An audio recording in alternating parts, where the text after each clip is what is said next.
Troublemaker male ex Resetti, and Animal Crossing fanfiction. I laughed as another animal fell into my trap. They struggled to pull themselves out of the pitfall hole, making a worried face. The shovel leaning against my shoulder glinted in the sun. The tree I was hiding behind shaded me a little. Ever since I'd gotten here, I'd pulled many pranks like these. One of my favorites was when they aren't looking, I would dig around them. The holes would be too big for them to jump over and too deep and steep to just climb in and out. It's always funny to watch they struggle to figure a way out. By the time they see me, I've already run off. I'd gotten quite tired over the last week. Even though I do cause trouble around, I do help around the town. Just yesterday, I had finally paid off a foundation project after working and working all the week. Everyone seemed to like that. It does feel like I hadn't gotten any sleep. I'm glad I got a little last night. Snapping out of my thoughts and daydreams, I finally saw the towering bear glare down at me. Hey, Grizzly. He breathed out of his nose, the strong breath blowing my hair back for a second. Gotta go. I then sprinted away.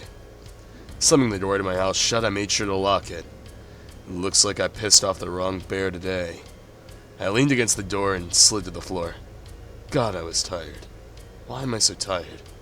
I got more sleep last night than I did the entire week. Give me a break, body. As I drifted to sleep, sitting on the cold wood flooring, there's one thing I'd forgotten to do. I didn't save.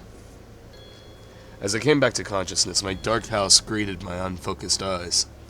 Stumbling up, I flipped the light switch next to my door and my house came to life. Rubbing my eyes, I walked over to a window and peered out. Shit, it's dark. I slept the day away. Looking out my window again after yawning, I saw that my mailbox was blinking. Confused at who would send me a letter, I opened the door. Greeting me outside my door was an angry, very angry Mr. Resetti. Steam was practically blowing from his ears as he stared up at me from his hole. I could actually see a vein bulging from his temple. How many times do I have to tell you to save? He practically screamed at me. I was confused. Very confused. Pardon? I blinked confusedly at him, which for some reason made him angrier. How much of an idiot are you?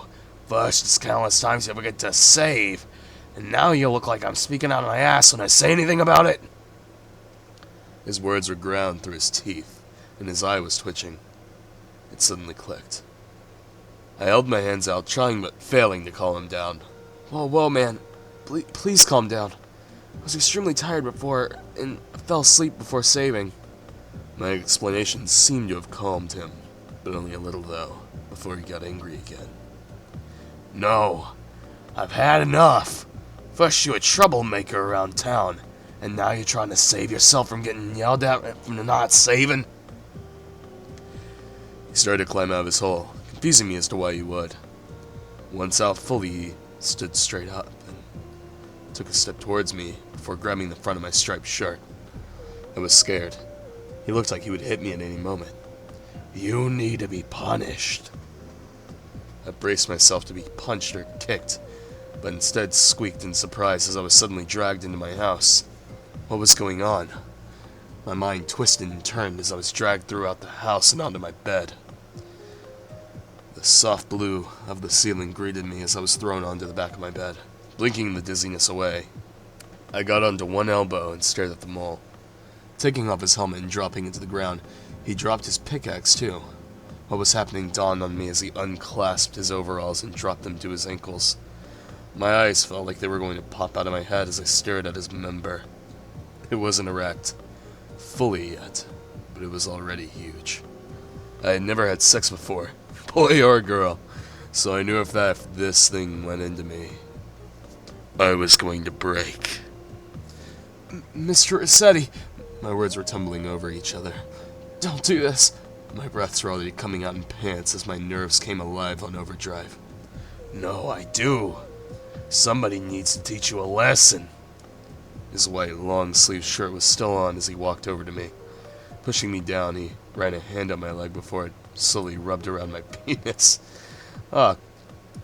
I forgot how bad this was, to be honest. That was starting to poke out of my jeans.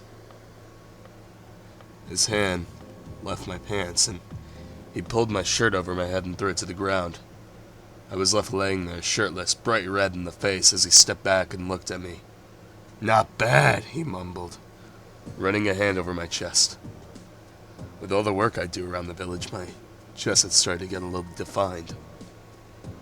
Stepping back up to me, a smirk on his face, he grabbed my jeans with both hands and pulled them down before taking them off with my shoes. I was left only in my underwear now. My penis had become fully erect with the sexual atmosphere, and I could only imagine how big he was as he stared down at me. I was uncomfortable, more than uncomfortable. I was still a virgin and wanted to stay that way until I found someone that I knew I would be with for the rest of my life. But I wouldn't be able to stop him. Not when he was so sexually frustrated. Pulling off the last bit of my clothing, I was fully exposed to him and his roaming eyes. He finally pulled off his long-sleeved shirt and we were both there naked.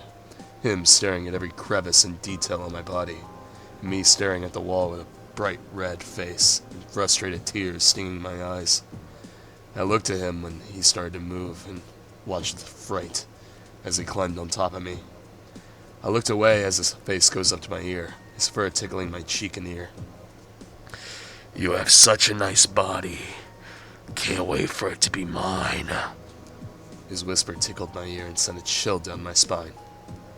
He climbed off, and before I could do anything, he grabbed my arm and pulled me to my feet and put me on my knees.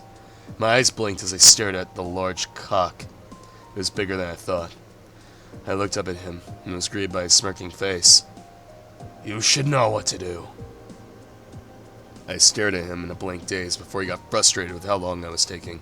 Grabbing my hand, he placed it on his penis an inch closer. Knowing that I had no way out of this, I accepted my fate. I stared at the tip for a second before slowly, with my tongue out, licked from the base up. Salty. With my trembling hands, I brought my face closer and slowly licked again and again.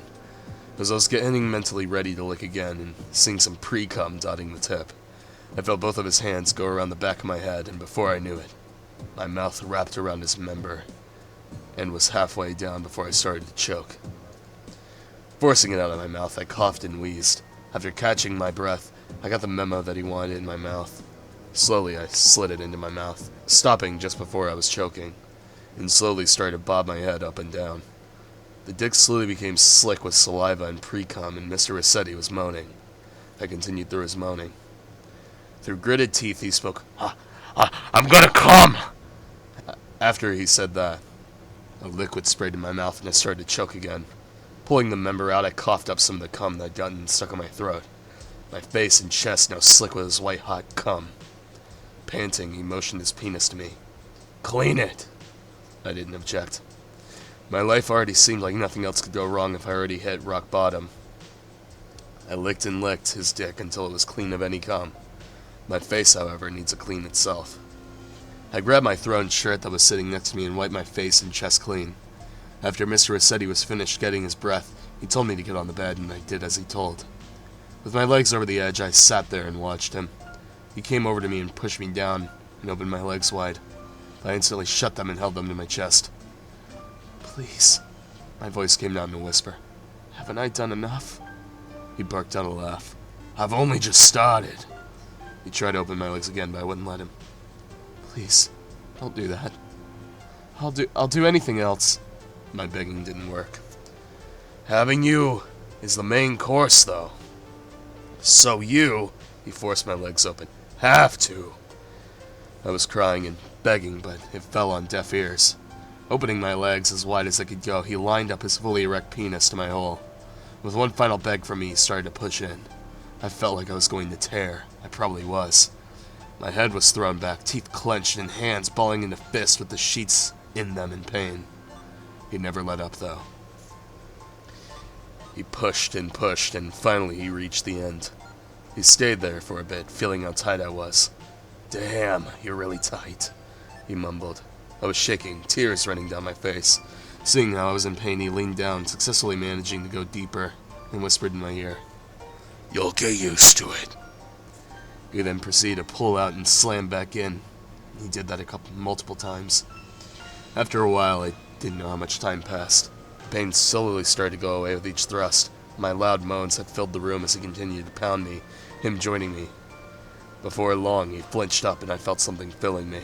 He continued for a little and then I felt my body convulse as I went into an orgasm and came, the cum hitting the bed sheets behind me. Even though he had just released, he never left from in me, and before I knew it, he picked me up and sat down on the bed, me sitting on him. "Ready for round 2? He asked, a cheeky grin stretching his lips. "What?" I squeaked out, but was cut off when he started to bounce me up and down. His dick slid in and out, the cum still in me, lubing everything up. That's what we did for hours, doing all sorts of different positions, each position ending in him filling me up more and more, and with him never leaving me. I felt like I was going to burst. At some point I passed out and he left me on my bed, naked and covered in cum leaving my ass like a waterfall. When I woke up, he was already gone, with everything he had, and I was left wondering the question, should I save more often, or should I forget more often? That was Troublemaker male, ex Mr. Resetti. I give that a pickaxe out of 10. Yeah, that's it. I'm somewhat disappointed in myself, not even gonna lie, but thanks for watching. If you enjoyed this, leave a like, and check out my other videos and stuff. Peace.